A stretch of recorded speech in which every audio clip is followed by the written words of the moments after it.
Toda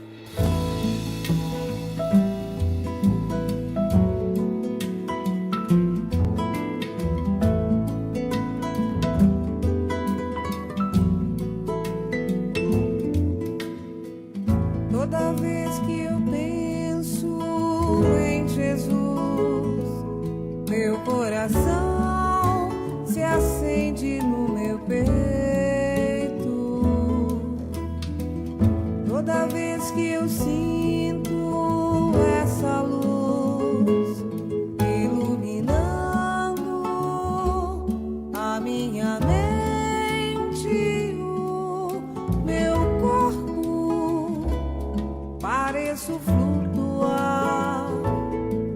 Quando penso em Jesus, eu sinto paz. Quando penso em Jesus, minha alma se perfuma numa doce vibração. Os meus pensamentos se transformam e eu sinto que dentro do coração vai surgindo, vai crescendo um sentimento diferente, puro, me enchendo, me elevando, transcendendo todas as fronteiras. E o mundo inteiro é alegria, colorido como uma manhã de sol. Boa noite a todos. Sejam todos muito bem-vindos a mais uma noite de estudos, de reflexão na nossa amada Casa da Paz. Vamos hoje falar sobre Jesus na Casa Espírita e a nossa irmã que fará a palestra de hoje será a Denise Correia, do Centro Espírita Seara Fraterna, que fica lá no Catete, no Rio. E vamos começar então, como introdução para o estudo que a nossa irmã vai fazer na noite de hoje, esse estudo tão importante. Vamos fazer uma leitura do livro Caminho, Verdade e Vida, de Chico Xavier pelo Espírito Emmanuel, e a leitura se intitula Velar com Jesus. E voltando-se para os seus discípulos, achou-os adormecidos e disse a Pedro: Então, nem uma hora pudeste velar comigo? Está em Mateus capítulo 26, versículo 40. E diz assim, olha, Jesus veio à Terra acordar os homens para a vida maior. É interessante lembrar, todavia, que sentindo a necessidade de alguém para acompanhá-lo no supremo testemunho, não convidou os seguidores tímidos ou beneficiados da véspera, e sim os discípulos conscientes das próprias obrigações. Entretanto, esses mesmos dormiram, intensificando a solidão do divino enviado. É indispensável rememoremos o texto evangélico para considerar que o Mestre continua em esforço incessante e prossegue convocando cooperadores devotados à colaboração necessária. Claro que não confia tarefas de importância fundamental a espíritos inexperientes ou ignorantes, mas é imperioso reconhecer o reduzido número daqueles que não adormecem no mundo, enquanto Jesus aguarda resultados da incumbência que lhes foi cometida. Olvidando o mandato de que são portadores, inquietam-se pela execução dos próprios desejos, a observarem em grande conta os dias rápidos que o corpo físico lhes oferece. Esquecem-se de que a vida é a eternidade e que a existência terrestre não passa simbolicamente de uma hora. Em vista disso, ao despertarem na realidade espiritual, os obreiros distraídos choram sob o látego da consciência e anseiam pelo reencontro da paz do Salvador, mas ecoam-lhes ao ouvido as palavras endereçadas a Pedro. Então, nem por uma hora pudeste velar comigo? E em verdade, se ainda não podemos permanecer com Cristo ao menos uma hora, como pretendemos a divina união para a eternidade? Reflexão muito profunda de Emmanuel. Então, vamos agora, convido a todos a elevarem os nossos pensamentos a esse Mestre tão maravilhoso e amado, que vela conosco o tempo todo e nos convida o tempo todo a estar com Ele. Mestre querido, muito obrigada por estar conosco, nos amparando, nos auxiliando, nos dando o seu amor e a sua luz, estar sempre preocupado conosco, nos enviando os recursos necessários para o nosso crescimento espiritual, Mestre. Mas que ainda somos tão surdos às suas palavras, tão cegos, tantas dificuldades ainda temos de executar os seus ensinamentos, Mestre. Mas estamos aqui pedindo o seu auxílio, o seu amparo incessante na nossa caminhada, para que nós possamos ser melhores a cada dia, possamos colocar em prática o seu Evangelho no nosso coração e em benefício do nosso próximo. Pedimos que as suas bênçãos de luz recaiam sobre a irmã Denise, que fará o estudo da noite de hoje, que ela possa ser envolvida pelos bons espíritos, intuída, para que as suas palavras tenham uma feliz aceitação em nosso coração e que assim possamos crescer todos juntos. Muito obrigada por mais essa oportunidade de crescimento, Mestre. Fique conosco, hoje e sempre, amigo querido.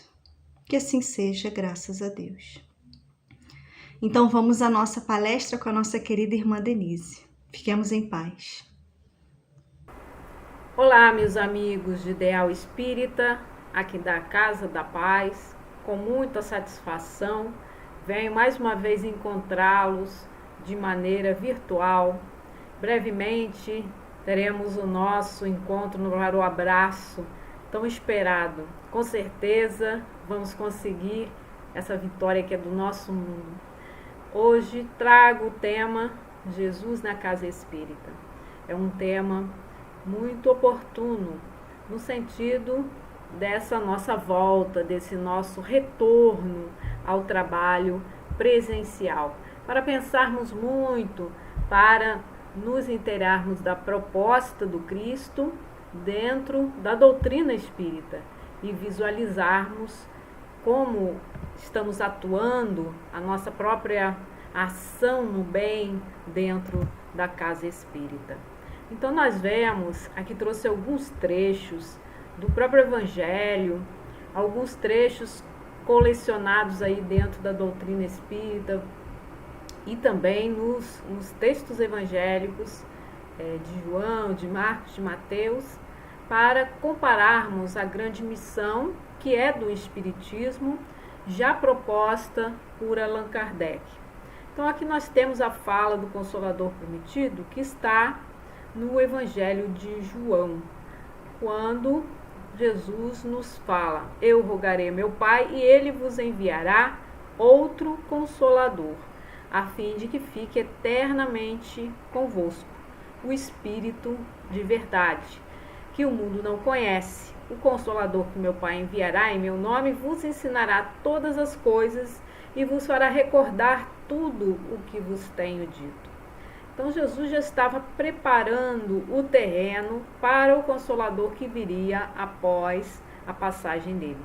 Claro que ele, como ser elevado, como governador do nosso planeta, não poderia ter dito todas as coisas às pessoas que estavam ao seu redor, que eram homens muito simples, agricultores, pescadores, e que não teriam, nem na época do Cristo, como compreender os fenômenos que ele realizava, os chamados milagres, as ditas conversões e todos os milagres realizados por ele, né, que na época eram considerados como milagres porque não tinham uma resposta de como funcionavam. Hoje nós temos já pesquisas a respeito do perispírito, nós temos a noção da ação do pensamento, nós temos a profundidade do trabalho amoroso do Cristo para tocar as pessoas com seu magnetismo. Então esse preparo faltava aos homens daquela época. Então Jesus anuncia que depois virá um outro Consolador. Aí já passando para o Evangelho segundo o Espiritismo, no capítulo 6, no item 4, os Espíritos vêm nos esclarecer, dizendo: o Espiritismo vem na época predita cumprir a promessa do Cristo. Preside ao seu advento o Espírito de verdade. Ele chama os homens à observância da lei, ensina todas as coisas, fazendo compreender o que Jesus só disse por parábolas. Então aqui o Evangelho segundo o Espiritismo é muito claro, dizendo que o advento do Espírito de verdade vem cumprir essa promessa que era do Cristo, de trazer um Consolador que viesse esclarecer as pessoas, explicar o que antes Jesus falava por parábolas. Todos os mistérios, podemos dizer assim, todos os milagres, tudo que era considerado fenômeno, vem sendo explicado pela doutrina espírita e vem cumprir essa fala do Cristo. Então vejam a nossa responsabilidade como espíritas, de atuarmos no sentido de cumprir essa promessa do Cristo. A nossa responsabilidade como trabalhadores dessa seara do Espiritismo. Mais um trechinho desse capítulo 6, que é maravilhoso, né? Onde quase todos os textos são assinados pelo Espírito de verdade. Então, destaquei aqui esse advento. Venho instruir e consolar os pobres deserdados. Venho dizer-lhes que se elevem a sua resignação ao nível de suas provas. Então, ele está mais uma vez nos chamando, nos convidando a essa transformação interna, a nós estarmos resignados diante do que nos acontece, estarmos pacificados com o que ocorre no nosso mundo. E ele continua: que chorem, porque a dor foi sagrada no Jardim das Oliveiras, onde o Cristo foi chorar, né, no Monte das Oliveiras, onde ele foi chorar e chorou até sangue, por estar já compreendendo sua grande prova, que seria a grande missão com o nosso mundo, de enfrentar a morte, de enfrentar, né, as adversidades que tinham da época, contra a sua palavra, contra a sua missão, o seu trabalho de transformação do mundo. E ele diz que os anjos consoladores vinham enxugar as nossas lágrimas. E todo esse capítulo, ele é um capítulo realmente consolador. Ele vem exatamente nos convidar à reflexão, de acordo com os nossos problemas, as nossas provas, as nossas expiações aqui no planeta Terra, e pensarmos no que estamos fazendo aqui como espíritos, no que estamos passando como espíritos encarnados no planeta Terra. Aí eu trouxe um modelinho aqui dos dominós, né, que são colocados às vezes para brincadeira ou para fazer um efeito dessa cascata, onde eles vão derrubando uns aos outros, né? Eu sou o primeiro a tomar um impulso que vai caindo e derrubando todos os outros, que é o fundamento dessa lei da causa e efeito, ou a chamada lei de retorno.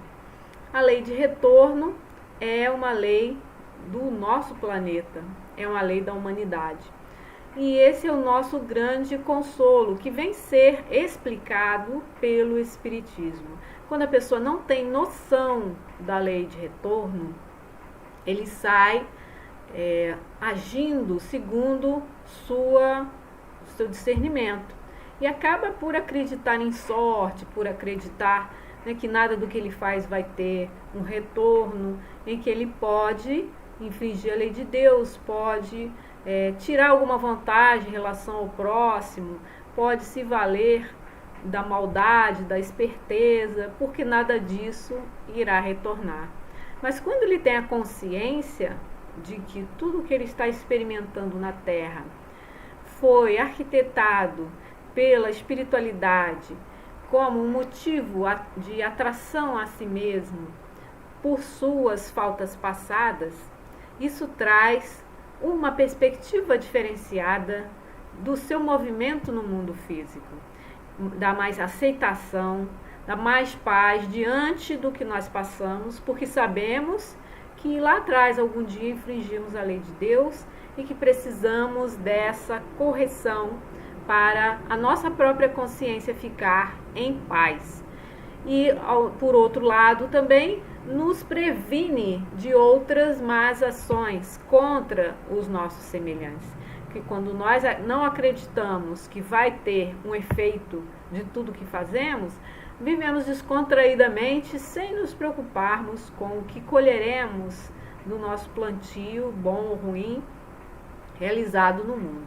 Mas quando nós temos essa consciência, é muito consolador saber que vou mudar minha atitude mental, vou mudar o meu trabalho, voltando para a caridade sempre que possível, vou trabalhar de uma forma honesta com as pessoas, vou interagir com o próximo de maneira reta, de maneira positiva, de maneira consciente, porque tenho essa certeza de que o nosso mundo está equilibrado, está harmonizado por essa lei do retorno.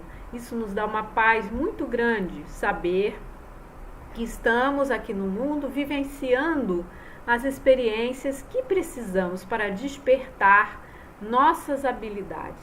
Então, muitas vezes nos perguntamos, por que isso está me acontecendo?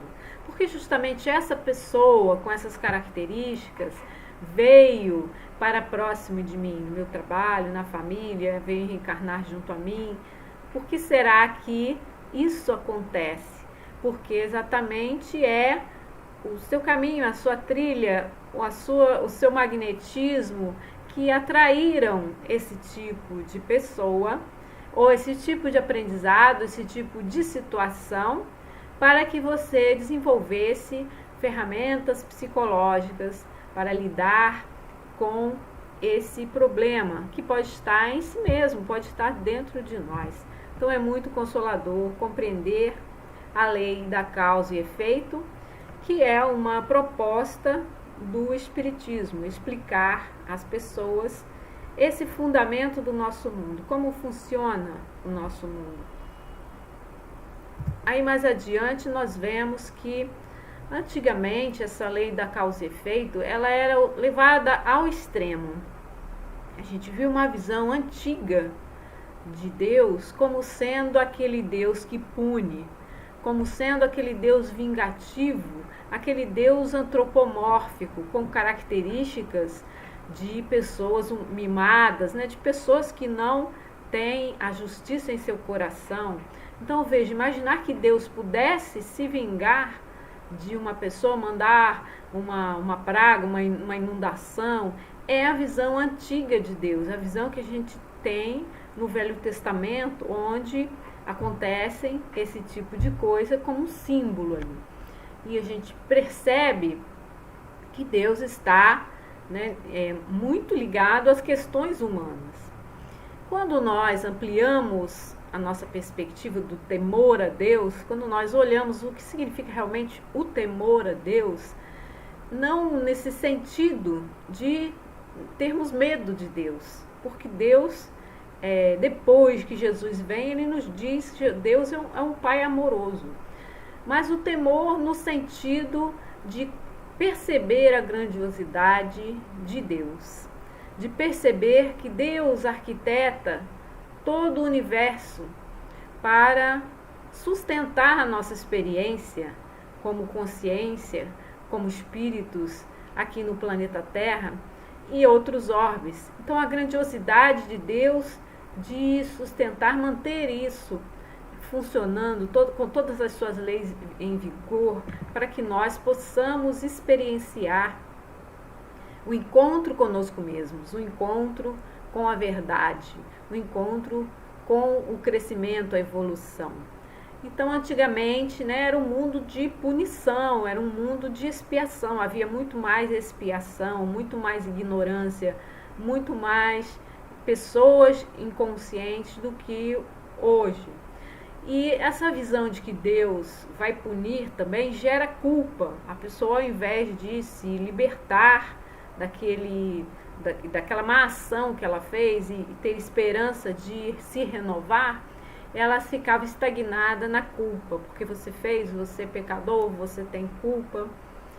E quando nós percebemos a mensagem do Cristo, nós compreendemos esse Deus como Pai amoroso, muito mais caridoso, muito mais consciente, muito mais elevado do que a visão antiga que trazia um Deus vingador. Então não há um Deus vingador, não há um Deus que pune na proposta cristã, mas sim um Deus amoroso, um Pai que está observando o despertar das criaturas humanas aqui na Terra e possibilitando que elas tenham em si mesmas o retorno das suas ações para compreender como o mundo funciona.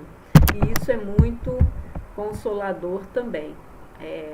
Esse abraço paterno vindo de Deus para nos consolar em nossas dores, como aquele pai que compreende que tem de dar um corretivo ao filho, mas que ao mesmo tempo oferece o abraço e a explicação do que está acontecendo. Você vai ficar nesse castigo porque você infringiu a lei que é da família, de alguma travessura que a criança tenha feito.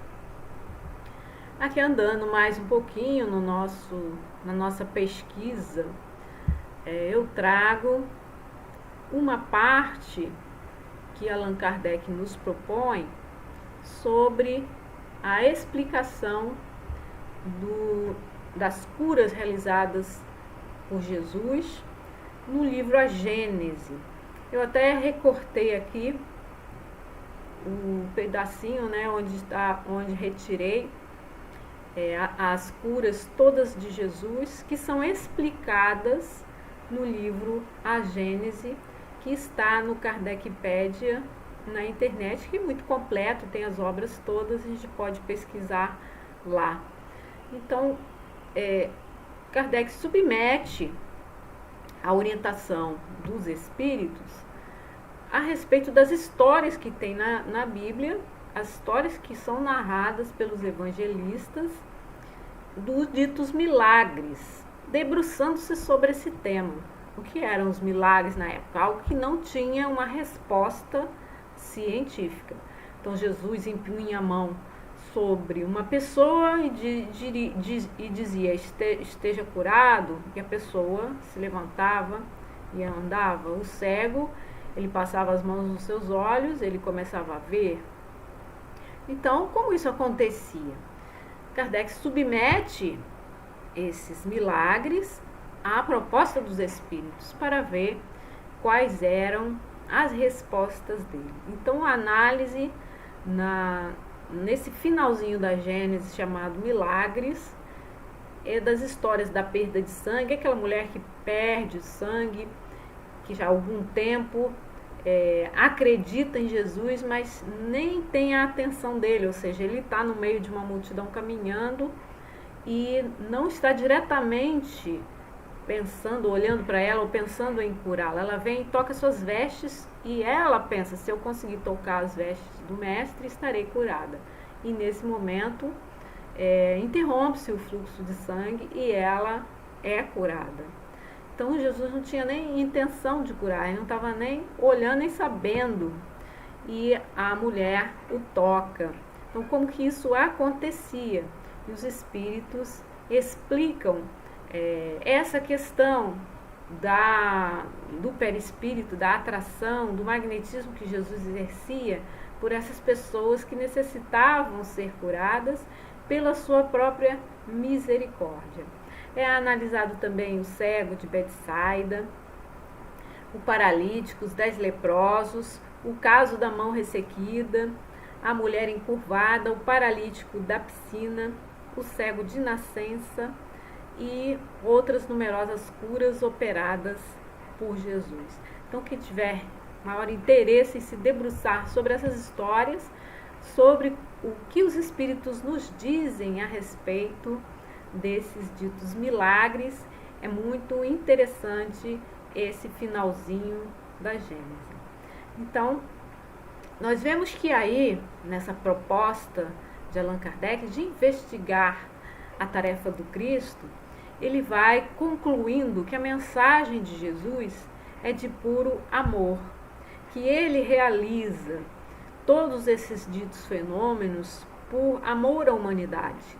Ele tinha transcendido esse amor e ele traz em seu coração essa necessidade sublimada de amar todas as pessoas, em especial aqueles que estão doentes, os doentes que não tinham nem cura na época de Jesus. Não existia transplante, né? Não existia nem médico direito, eram assim, faziam alguns procedimentos, mas não tinha, a medicina não tinha recursos, nem de botar um óculos, né? Uma coisa assim que melhorasse a visão da pessoa, ou uma cirurgia para poder retomar os movimentos. Não tinha realmente nada disso naquela época. Então, somente quando Jesus se interessa por essas pessoas, por perceber que eles necessitavam muito de amor para compreender o seu estado de desenvolvimento no planeta Terra, para compreender a sua jornada, o que estavam ali sofrendo como lei de retorno, como lei de causa e efeito, e ficarem mais resignados consigo mesmo. Ao final desse trabalho que ele realizava com cada uma dessas pessoas, a fala dele é de que a pessoa fosse, mas não voltasse a errar. Então, alguma coisa ele já passava na sua fala da lei do retorno, da lei da reencarnação, da lei da causa e efeito, para que as pessoas tivessem em seu coração essa certeza de que foram curados, tiveram uma nova chance e que precisavam se modificar para não atrair novamente aquela mesma dor, aquela mesma problemática, aquele mesmo transtorno para sua vida. Ainda em A Gênese, no item 28, nós lemos: o Espiritismo, igualmente pelo bem que faz, é que prova a sua missão providencial. Ele cura os males físicos, mas cura, sobretudo, as doenças morais, e são esses os maiores prodígios que lhe atestam a procedência. Então, aqui trazendo um paralelo entre as curas que Jesus realizava e as curas que o trabalho espírita nos proporciona hoje em dia. Quando a gente vai à casa espírita, a gente está buscando também uma cura. Uma cura não necessariamente de males físicos, às vezes também de males físicos por consequência. Mas, sobretudo, os espíritos nos alertam que o espiritismo cura as doenças morais, porque vem a esclarecer as pessoas sobre a lei de causa e efeito, sobre as leis que regem a nossa vida no nosso planeta, sobre a lei da reencarnação, e sabermos que somos espíritos imortais é também muito consolador.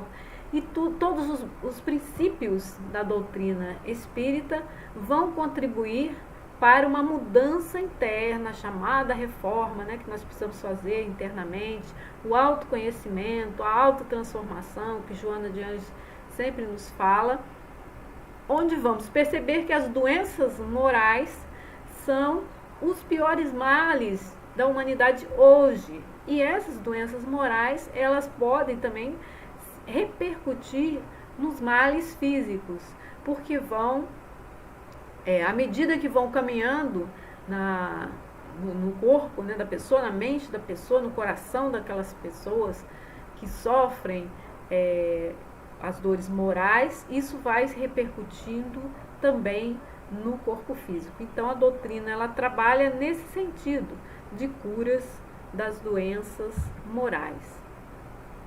Então, o centro espírita é um lugar de quê, né? A gente fica perguntando o que será que as pessoas vão buscar no centro espírita.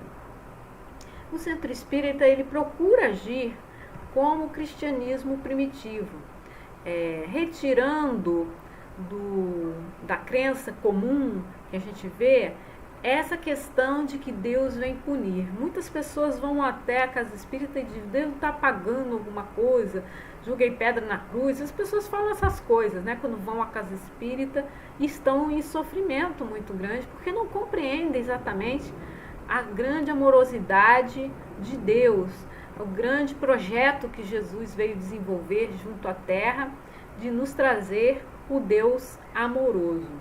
Então o Espiritismo tenta voltar ao tempo do cristianismo primitivo e resgatar a forma como Jesus ensinava aos seus discípulos e trazer isso para os dias de hoje. Então o Centro Espírita é preparado para acolher, para consolar, principalmente no atendimento fraterno, na palestra pública, onde entram pessoas que nunca viram falar do Espiritismo, entre pessoas com curiosidade, pessoas com muito sofrimento, pessoas querendo uma solução para seus problemas.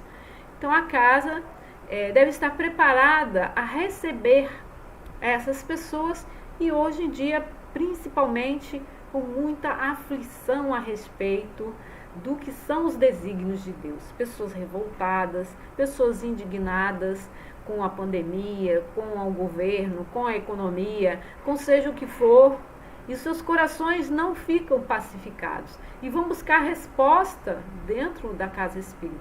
Então é muito bom nós estarmos preparados para esse trabalho, que não se interrompeu, mas que agora vai se retomando ao mundo físico, né? A casa espírita vai aumentar, geralmente aumenta a procura de pessoas com esses problemas, com indignação, com revolta mesmo, porque perderam tudo, porque perderam familiares, e precisamos trazer esse grande discernimento que Allan Kardec nos propõe, o discernimento dentro da doutrina espírita, mostrando que nada nos acontece que não seja para o nosso próprio aprendizado, segundo a lei de Deus. E isso é muito consolador, poder esclarecer as pessoas de que o nosso mundo está em transição e que muitos estão desencarnando porque precisam tomar um choque de consciência e reavaliar sua postura,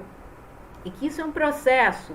Não sabemos quando vai terminar, já estamos em curso no processo da transição planetária, mas não sabemos quando vai terminar exatamente. Depende muito da evolução dos seres humanos, da conscientização dos seres humanos. Então aumenta a responsabilidade do espírita, que sabe que é um espírito imortal, que sabe da transitoriedade das coisas materiais no nosso mundo, que sabe que, como espírito consciente da doutrina, ele tem o dever de levar ao seu semelhante uma palavra de consolo, ele tem o dever de manter-se em paz, negar-se a ficar indignado com o que nos acontece, porque sabemos desse momento delicado que o nosso planeta está passando. Caminhando mais um pouco, tem uma historinha narrada no livro No Roteiro de Jesus, por Humberto de Campos, trazida ao mundo pela psicografia de Chico Xavier, no capítulo 58, chamado Casa do Caminho.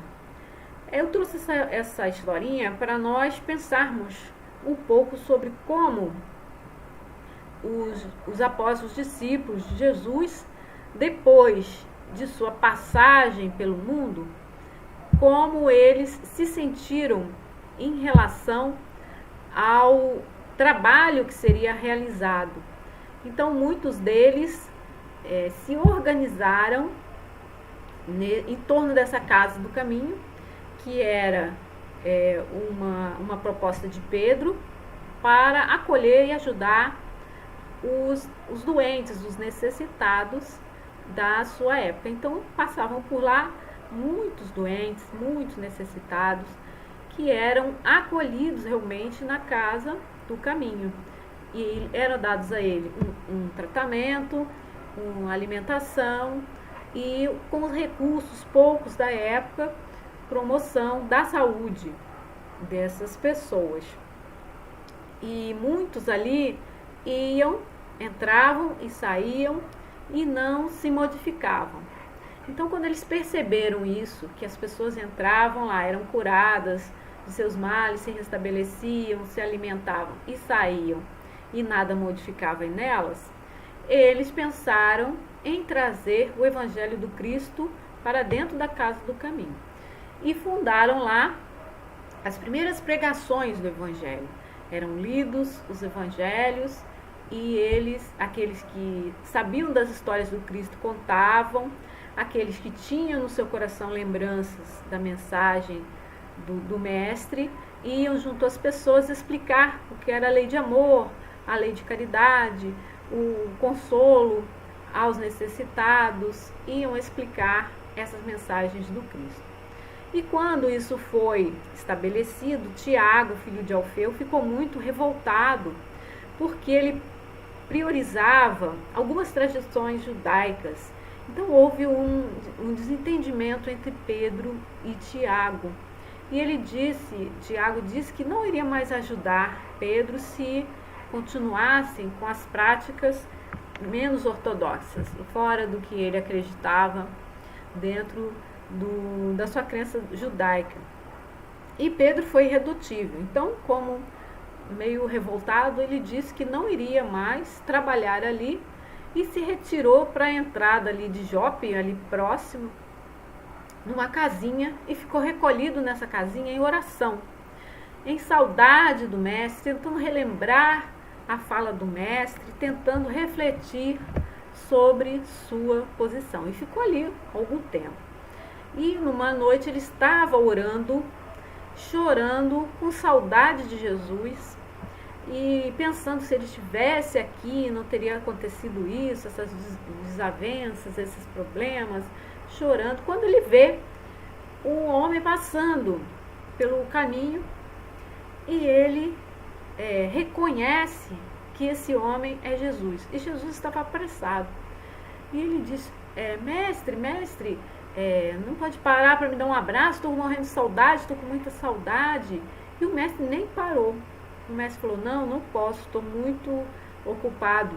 Eu vou até a Casa do Caminho ajudar o Pedro, que ele está muito atarefado, sofrendo humilhações e sofrendo com as tarefas que ele não está conseguindo sozinho dar conta.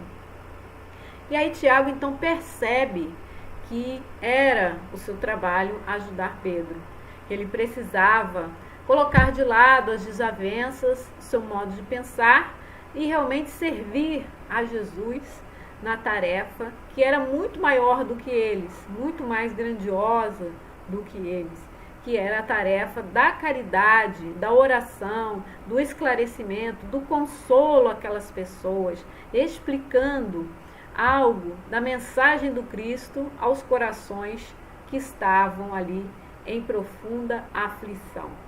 Então essa historinha que vem nos ilustrar o cristianismo primitivo, o que os homens da época do Cristo, após a sua morte, começaram a criar com um movimento de amor em direção ao próximo, vem nos mostrar o que exatamente Allan Kardec queria trazer para os dias de hoje. Esse acolhimento, essa palavra de esclarecimento, essa movimentação em direção ao mais necessitado. Claro que na Casa do Caminho, como hoje em dia, aconteciam e acontecem essas desavenças, na Casa Espírita não é diferente. Acontecem também essas diferenças de ideias, de ideologias. Alguns acham que tem que ser assim, outros acham que tem que ser de outra forma. E acontece também de pessoas ficarem, não querer mais participar do grupo, ficarem isoladas, e depois elas percebem que o maior fundamento do seu trabalho é um trabalho que é maior, que é do Cristo, que é buscar a tarefa de caridade. Então, caminhando mais um pouco, vamos ver esse acolhimento espiritual que tem na Casa Espírita, que é o atendimento fraterno, principalmente quando há a escuta fraterna, o passe quando há a troca da energia, o influxo de oração em relação àquele que veio buscar ali um centramento, um equilíbrio, uma harmonização. E o trabalho de desobsessão, onde são acolhidos os seres espirituais que de outros lugares são expulsos e que não se entendem em seu estado de desencarnados.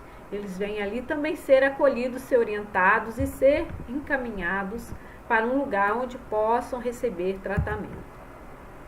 No atendimento fraterno, o que acontece? A pessoa chega a casa e é encaminhada para conversar com alguém.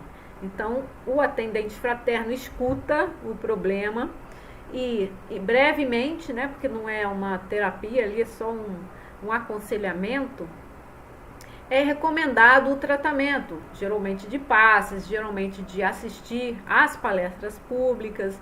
É recomendado que a pessoa cultive o perdão, que muitos são problemas, conflitos da vida diária. É recomendado também a oração, a prática do evangelho no lar, a prática do evangelho também na casa espírita, vindo assistir às orações que são feitas antes da palestra, e todo esse movimento de acolhimento que é feito no centro espírita com base no que que acontecia na Casa do Caminho, separando aí as devidas proporções, né, do nosso trabalho hoje e do trabalho da época.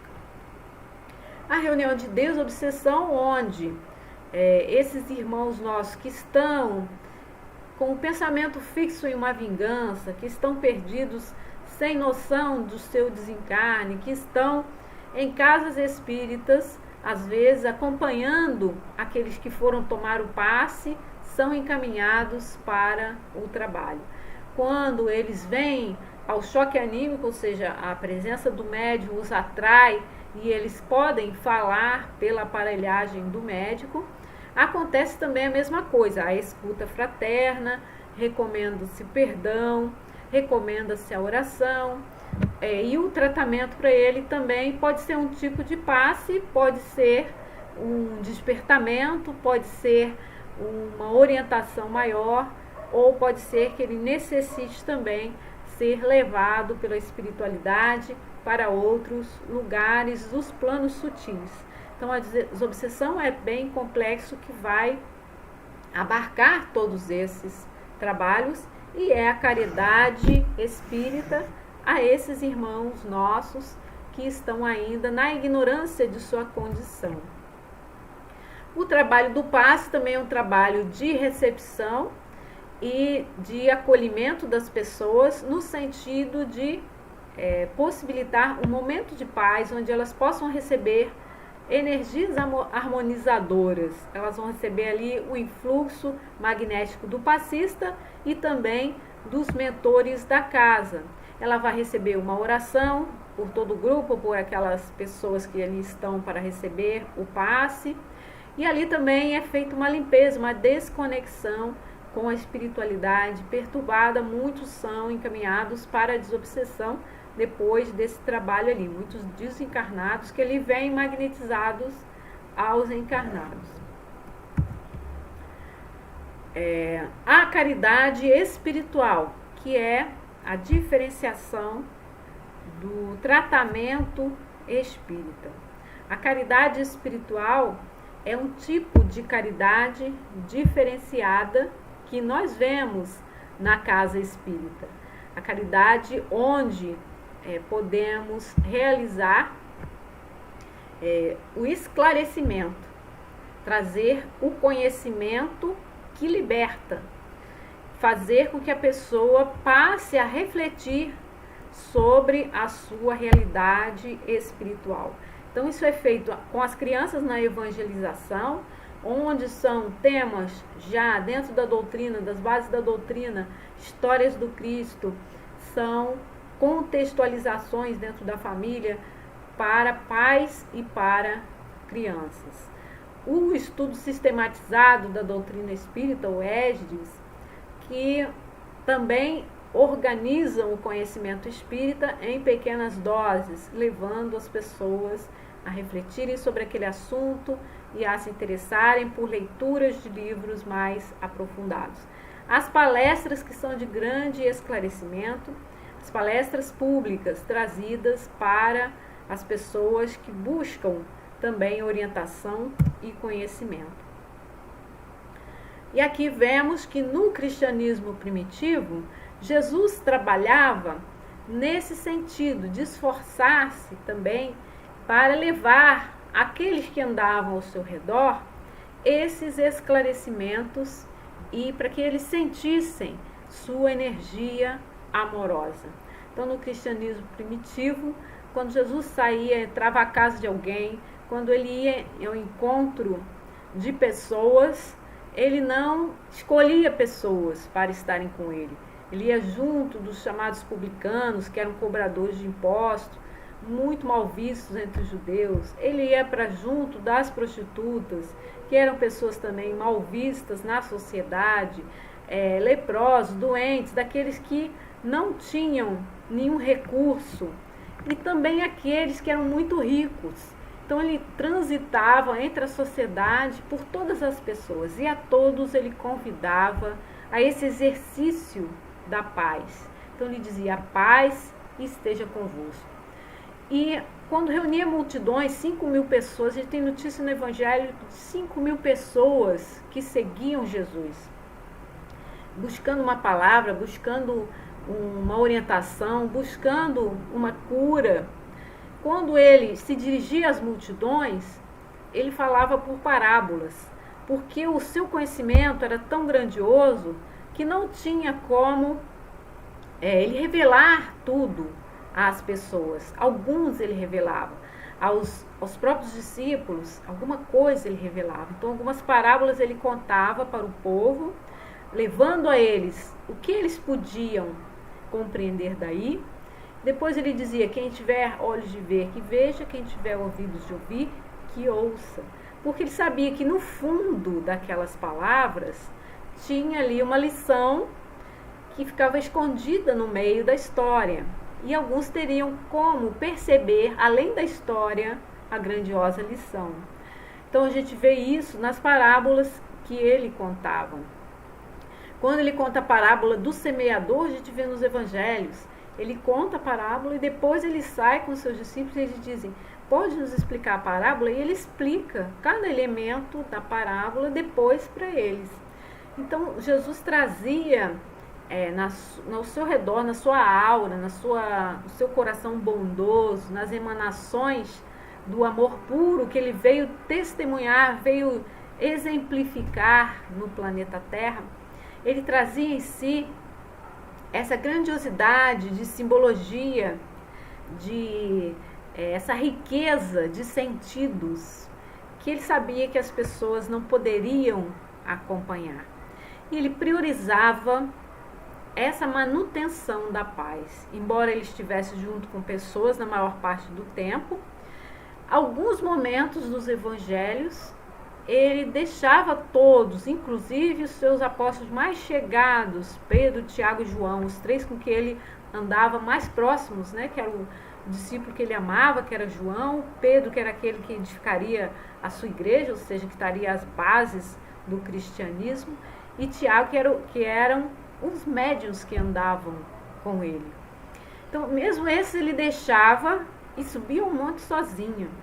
Muitas são as passagens que eles vão no barco, ou que eles seguem na frente, ele manda que eles vão à frente para outras cidades, e ele se isola e fica sozinho, para poder cultivar a sua própria paz. Então isso também é uma prática que nós vemos dentro do Espiritismo hoje, essa busca pela paz interior, esse cultivo que nós encontramos na oração, que às vezes nós encontramos na meditação, na leitura de uma página espírita, no evangelho que é feito no lar, né, nos grupos de oração pelos doentes, nos grupos que estão se unindo para o estudo dentro da doutrina espírita. Essa transformação em busca de uma paz interna. Então ele nos doava a paz dele. Quando ele trazia, ele dizia: a paz esteja convosco. Quando ele dizia: eu vos deixo a minha paz, ele estava nos ensinando a cultivar em nós mesmos essa profunda paz, apesar de todas as adversidades do mundo, dos altos e baixos do mundo, das dúvidas, das indignações, dos medos, dos protestos. Dentro de nós é preciso cultivar a profunda paz, a paz do Cristo que ele veio trazer ao mundo.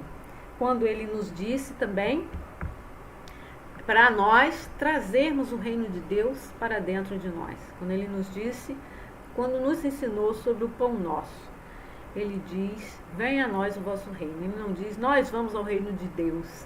Ele disse que o reino de Deus viria ao nosso coração. Então é nesse cultivo da paz, é nessa prática da consciência limpa em todas as nossas ações, no nosso dia a dia, em todos os nossos pensamentos, sentimentos, no trato com o outro, essa honestidade interna, essa certeza de tudo que nós estamos fazendo tem essa retidão, tem por trás essa motivação, o grande amor que Cristo tem por nós. Então, ali a foto de Allan Kardec, né, de Jesus, nos mostrando que o Espiritismo é o cristianismo redivivo. Então, Jesus está sempre na casa espírita, por trás das nossas ações, por trás do nosso acolhimento, por trás da nossa palavra, por trás de tudo que nós tentamos ser. É a inspiração máxima no Cristo, na postura do Cristo, no trabalho do Cristo e no que viemos hoje representar como o Espiritismo vivo, como movimento espírita, o que nós estamos fazendo do Espiritismo. Sabemos que a doutrina está lá, registrada nos livros que Allan Kardec nos codificou, ou seja, colocou em livros, né? Colocou em livros aquele conhecimento. Mas ao agirmos no mundo, ao internalizarmos esse conhecimento no nosso coração e ao nos dedicarmos à causa espírita, nos dizendo que somos espíritas, o que nós estamos colocando em prática para fazer o cristianismo reviver no mundo. O que nos falta acrescentar, que é ainda da mensagem do Cristo, que é proposta de Allan Kardec. O que nos falta realizar no mundo para dizermos que estamos realizando a tarefa maior, que é a tarefa de servir em nome do Cristo. O Centro Espírita é essa oportunidade de servir ao Cristo. Nós vamos ao Centro Espírita em princípio para conhecer, para nos beneficiarmos, depois para o trabalho, e aí vamos descobrindo ali a oportunidade de agir como Cristo agia. Hoje é imprevidente nós sairmos sozinhos em busca de pessoas que necessitem da caridade. É melhor nós estarmos juntos a um grupo que já realize essa tarefa. Então a Casa Espírita é essa oportunidade. O grupo está ali organizado para trabalhar na caridade. Há pessoas que já realizam esse serviço. Então só basta nós nos inserirmos na tarefa espírita. Já tem uma organização de cesta básica, basta que nós estejamos juntos tentando auxiliar no que for necessário. Já tem talvez o serviço de servir sopa, de distribuir roupas, sapatos, ou o que seja necessário para as pessoas, ou o serviço médico, ou o serviço de aconselhamento, seja o que for para as pessoas. É só nós nos inserirmos na proposta do trabalho que a Casa Espírita nos oferece já como um modelo institucionalizado. A palestra espírita tem elementos para a cura espiritual, no sentido que eu falei lá no início, das doenças morais. Vem alertar o homem sobre a sua jornada na Terra. Você está aqui para cumprir algo que é maior, que é do espírito.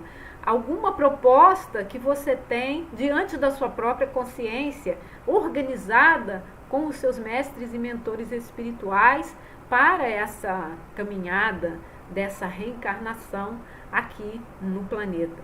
Então a palestra espírita também é muito esclarecedora no sentido dessa cura espiritual.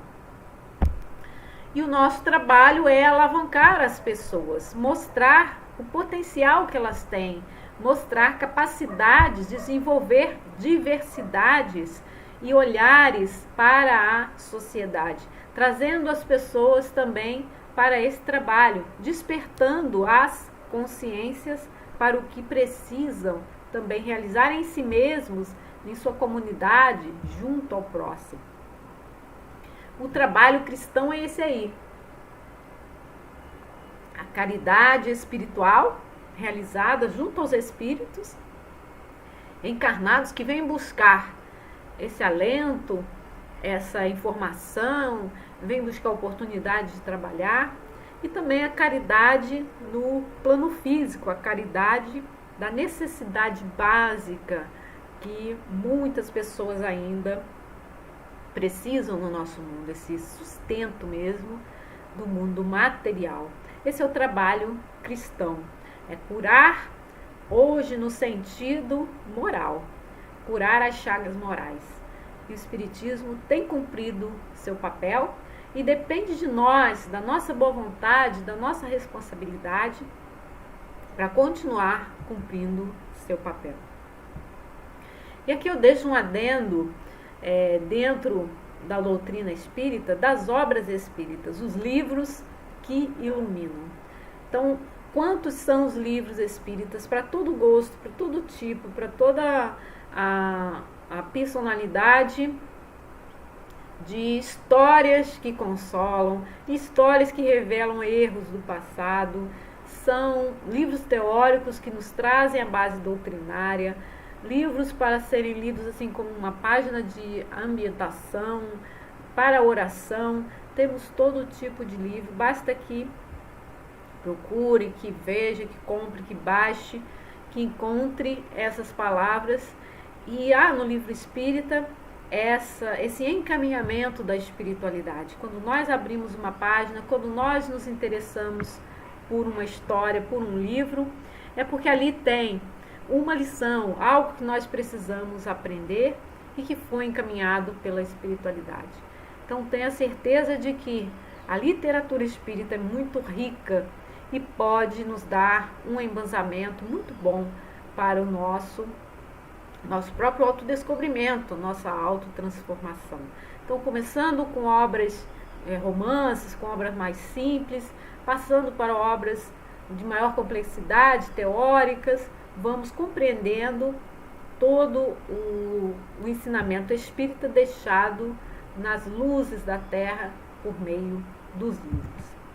E aí finalizo com o nosso Mestre Jesus, pedindo que todos estejam em paz, pedindo a Ele, no seu coração grandioso, converta para nós em luz toda a sua mensagem amorosa e que os seus corações estejam envolvidos nessa responsabilidade de também tocar os nossos semelhantes, de também ajudar aos nossos semelhantes, de também inserir nas fileiras de trabalho da nossa doutrina grandiosa e de amor.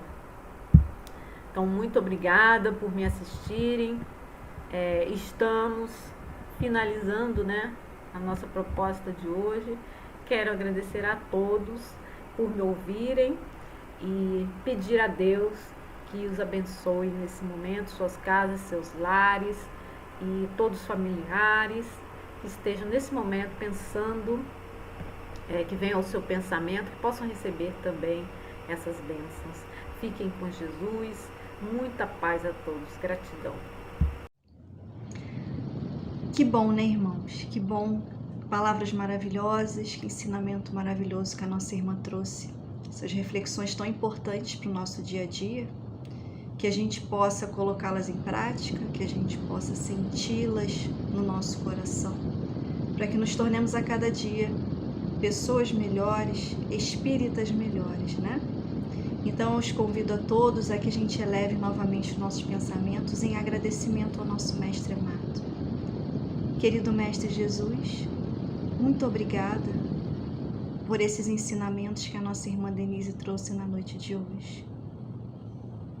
Que a gente possa colocar em prática, que a gente possa refletir bastante sobre tudo que ela trouxe para nós, todas essas reflexões tão importantes. Que possamos, Mestre, a cada oportunidade como essa, nos tornarmos melhores, que a gente possa se sentir cada vez mais envolvido, cada vez mais amparado pelo Senhor, Mestre, por esses espíritos maravilhosos que trabalham incessantemente em seu nome a nosso favor. Muito obrigada por tudo, Mestre. Que as suas bênçãos de luz possam recair sobre cada um de nós e que possamos a cada dia nos esforçar para sermos melhores. Fique conosco, querido amigo, hoje e sempre. Que assim seja, graças a Deus. Uma boa noite a todos. Fiquem com Deus.